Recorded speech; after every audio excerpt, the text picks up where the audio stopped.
안녕하세요. 응카 채널입니다. 폴스타4의 국내 출시가 임박했습니다. 지난 4월에 응카 채널에서도 폴스타4 공개 소식을 다뤘었죠. 그리고 드디어 이번 6월 말 폴스타4의 사전 계약이 열릴 예정입니다. 기존 6월 출시 예정이었으나 인증 및 준비 과정으로 인해 8월로 출시가 미뤄졌다고 하네요. 폴스타4는 생산 품질이 높기로 유명한 국내의 부산 르노 공장에서 생산된다는 소식으로 국내에서 많은 관심을 받기도 했습니다. 웰메이드 전기차로 꽤나 탄탄한 입지를 다졌었던 폴스타2에 이은 폴스타의 두 번째 신차 폴스타4의 가격부터 스펙, 출시 시기까지 자세히 알려드릴 테니 끝까지 시청해주세요.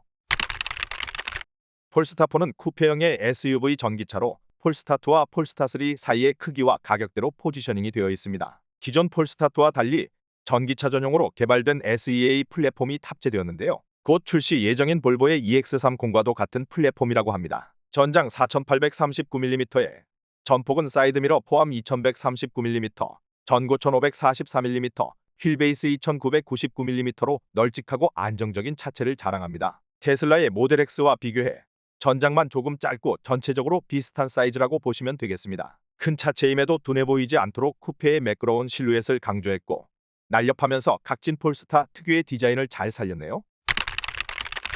전면부를 한번 살펴볼까요? 듀얼 블레이드 헤드라이트가 적용되어 있고 라디에이터 그릴이 있던 자리는 심플하게 마감했습니다. 기존 폴스타2의 초반 디자인에서는 그릴이 있는 자리에 격자무늬의 디자인을 첨가해 화려한 모습을 보여주었었죠. 이후 부분 변경된 모델에서는 격자무늬를 없애 심플하고 감각적인 폴스타의 아이덴티티를 더욱 살렸었는데요. 이번 폴스타4에서도 그 말끔한 이미지를 이어가려는 것 같습니다. 기존 그릴 위치에는 안전을 위한 라이다나 여러 센서들이 들어갈 것으로 보입니다. 또 북두칠성을 의미하는 폴스타의 로고가 도장면과 동일한 색상으로 디자인되어 있네요. 일반적으로 대부분의 차량 로고들은 도장면의 색상과는 다른 색을 가지고 있는데요. 폴스타는 아무래도 디자이너가 브랜드 대표로 있는 회사답게 별거 아닌 것 같은 로고 색상조차도 감각적인 디자인으로 무장되어 있네요. 그 감성은 폴스타4의 측면과 후면에서도 이어집니다. 측면부에는 폴스타가 애정하는 프레임리스 사이드미러가 탑재되어 있습니다. 게다가 하단부를 검게칠하고 과감한 파팅 라인을 넣어서 자칫 무거워 보일 수 있는 차체에 날렵함과 스포티함을 더했네요. 역시 디자인으로는 흠잡을 게 없는 폴스타입니다. 또 메리평 도어 핸들과 프레임리스 윈도우를 통해 폴스타가 추구하는 심플함의 극치를 보여주고 있네요.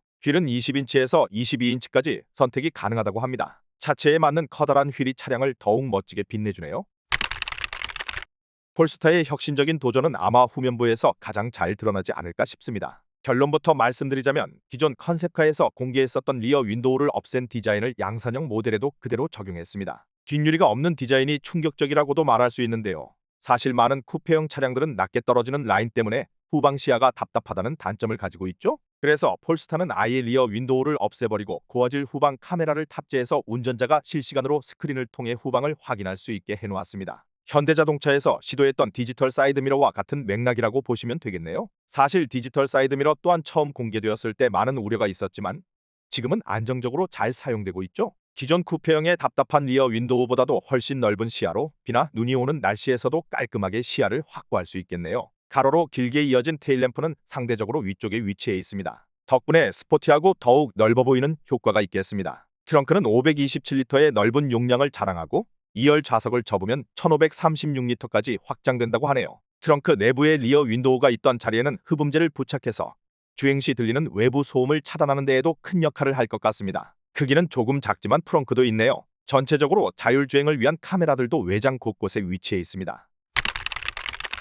사실 폴스타2의 최대 단점을 꼽아보자면 좁아도 너무 좁은 실내가 아니었을까 싶은데요. 폴스타2에서의 이러한 경험을 토대로 폴스타4에서는 내부 공간 확보에 많이 신경을 쓴 것 같습니다. 폴스타4는 쿠페형 차량이 평균적으로 헤드룸이 낮다는 단점을 보완하기 위해 뒷좌석 헤드레스트를 조금 더 뒤로 옮겨 다리 쪽 공간을 여유롭게 설계했습니다. 그리고 리어 윈도우를 없앤 자리에 일렉트로크로믹 글라스 루프를 2열 뒤쪽까지 쭉 이어 놓았는데요. 덕분에 루프 두께가 얇아져서 2열 헤드룸이 더 넉넉해졌네요. 실내 곳곳에는 폐금과 폐플라스틱을 활용한 소재를 사용해 지속 가능성을 높였습니다. 전체적으로 심플함을 추구하는 폴스타답게 실내에서도 미니멀리즘한 디자인이 눈에 띄는데요. 특히 센터 콘솔에는 모든 물리 버튼들을 없애고 심플하게 음량 조절 컨트롤러만을 배치했네요. 모든 기능들은 15.4인치의 센터 디스플레이에 집중되어 있습니다. 폴스타2와 달리 가로형의 디스플레이는 파트별로 분할이 가능한 소프트웨어를 가지고 있는데요. 글로브 박스를 열고 닫는 기능도 테슬라처럼 디스플레이에 모두 들어가 있다고 합니다. 스티어링 휠 뒤에는 10.2인치의 디지털 클러스터가 탑재되어 있네요. 약 한 달 전 중국에서는 폴스타 휴대폰이 출시되었었죠. 이 휴대폰을 사용하면 폴스타 차량과 완전한 연동이 가능하다고 합니다. 10년간 전기차 개발에 몰두했었던 애플이 하고 싶었던 게 바로 이런 게 아니었을까요? 다만 아직까지 국내에서는 폴스타 휴대폰 출시 계획이 없다고 하네요. 높게 올라와 있는 센터 콘솔에는 두 개의 컵홀더가 들어가 있고 그 아래에는 가방을 둘 수 있는 수납 공간이 있습니다. 전기차답게 여기저기 수납 공간을 알차게 활용할 수 있겠네요. 전체적으로 프리셉트 콘셉트 디자인 요소를 그대로 적용한 것 같아 소비자들에게도 만족스러운 디자인이 아닐까 싶습니다.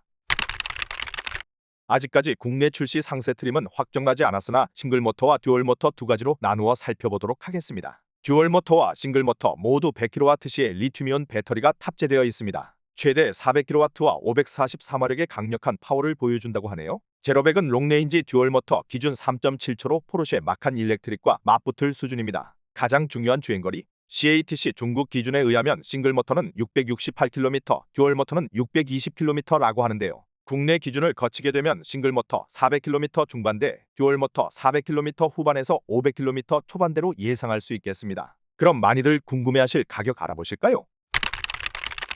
가격은 아직 정확하게 확정되진 않았으나 6천만 원 후반대에서 7천만 원 초반대로 많이 예상하고 있는데요. 미국 출시 가격이 한화 약 7천만 원 중반대였지만 폴스타2가 그랬듯 국내에서는 더 저렴한 가격으로 나올 확률이 매우 높습니다. 하지만 듀얼모터 기준으로 플러스펙이나 퍼포먼스펙 등 옵션을 추가하면 1억에 가까운 금액이 될 것 같네요. 아무래도 가격대가 있는 차량이다 보니 보조금 혜택은 크지 않을 것으로 보입니다. 정확한 국내 출시 가격과 옵션 등은 추후 공개 예정이며 출고 시점은 10월부터 순차적으로 이루어질 것으로 보입니다. 저도 물량은 중국산이 판매될 예정이지만 가을 이후로는 부산에서 생산된 차량이 한국과 북미 고객에게 인도될 예정이라고 하네요. 기존 볼보의 이미지를 크게 벗어나지 못했던 폴스타2를 뒤로하고 두 번째 전기차를 출시한 폴스타. 이번 폴스타4 출시를 통해 폴스타만의 자체적인 이미지를 구축하고 기존의 경험들을 토대로 많은 단점들을 개선한 모습을 보여줬는데요. 향후 폴스타가 나아갈 방향성에 있어서 이 폴스타4가 매우 중요한 전환점이 되어주지 않을까 싶습니다. 또 이 3년 안에 스포츠 모델인 폴스타3,